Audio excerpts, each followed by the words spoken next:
السلام عليكم بنات، لاباس عليكم؟ كنتمنى تكونوا بخير وعلى خير. فيديو جديد، وصفه جديده بغيت نشاركها معكم اليوم.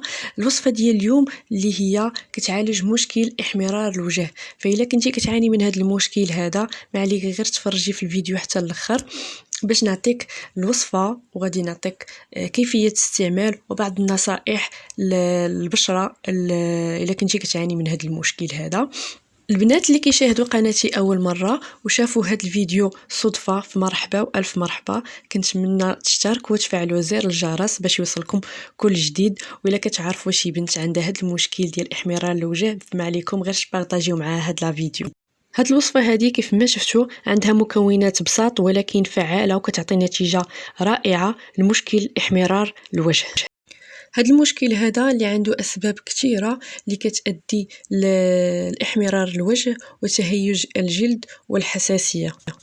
يمكن سبب هذا الإحمرار بعض المواد اللي كتهيج الجلد وكتسبب في حساسية البشرة وجفاف وتقشر الوجه، مثل الصابون. فإلا كنتي كتعاني من مشكل حساسية البشرة، من الأحسن تفادي الصابون بصفة نهائية. وبعض منتجات التجميل اللي كتأدي لهذا المشكل هذا، وخصوصا إلا ما كانش عندها جودة عالية ولا كنتي كتستعملي الماكياج لمدة طويلة، فهذا كيأثر على البشرة كيعمل على إظهار بعض البقع حمراء وحساسية الجلد والجفاف وحتى تقشر البشرة.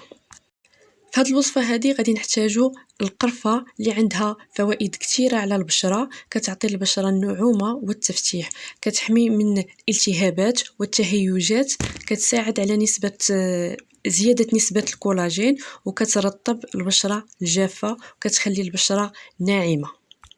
المكون الثاني اللي هو الزعفران، عنده فوائد هو كثيرة على البشرة، كيعمل على تفتيح لون البشرة وتبييضها بطريقة سريعة، فهو غني بفيتامين سي و أ. كيعمل الزعفران على تنقية البشرة وتنعيمها. وغادي نحتاجو نص كاس الحليب اللي غادي نخلطوا فيه هاد المكونات كاملين. في الاول غادي ناخد تقريبا شي معلقة صغيرة ديال القرفة كيف ما شفتوا، اللي غادي نخلطها مع الحليب، وغادي نضيف عليها الزعفران، يعني شويه ماشي بزاف، شي نخلطوا بعدا القرفه مع الحليب. الحليب يا اما تدفيوه قبل تسخنوه شويه باش يندمجوا فيه المكونات كاملين. دابا غادي نزيد شويه الزعفران، تقريبا شي 5 شعيرات ماشي بزاف على حسب. غادي يطلق لينا بزاف في الوصفه.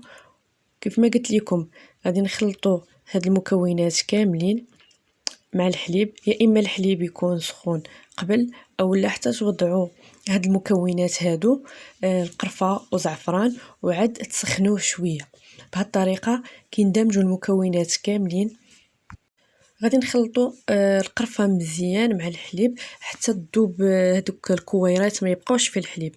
خاصنا نحصلوا على حليب اللي متجانس مع القرفه وزعفران. وهاد الوصفه هذه غادي تقدروا تستعملوها يوميا، يعني بالليل من اللي تغسلي وجهك من المكياج. الا كنتي خدامه وكتستعملي المكياج يوميا، فكل ليل غادي تقومي على ازاله المكياج، ومن بعد غادي توضعي هاد الوصفه هذه. وبالنسبه للبنات اللي ما خدامينش، يعني غير في الدار، او العيالات اللي كاينين غير في الدار، فتقدر تستعملها يوميا وجوج المرات حتى 4 المرات في النهار، بعد كل وضوء. ملي توضا تنشف وجهها وتوضع هاد الوصفه هذه، يا اما توضعها بالقطن او لا بالرشاش اللي عندكم الرشاش، ترش بوجهها وتخليه. هاد الوصفه هذه رائعه، كتعمل على معالجه الاحمرار الوجه وحساسيه الوجه، زوينه بزاف، عندها وصف، عندها نتائج رائعه. هاد الكميه هذه نقدروا نستعملوها 4 ايام فقط، ونعاودوا الوصفه من جديد، لان الوصفه كتفقد الفعاليه ديالها مع الوقت. كيف ما شفتوا البنات، هاد الوصفه اللي سريعه وفعاله، كنتمنى تجربوها ونتلاقاو فيديو جديد، وصفه جديده ان شاء الله. مع السلامه.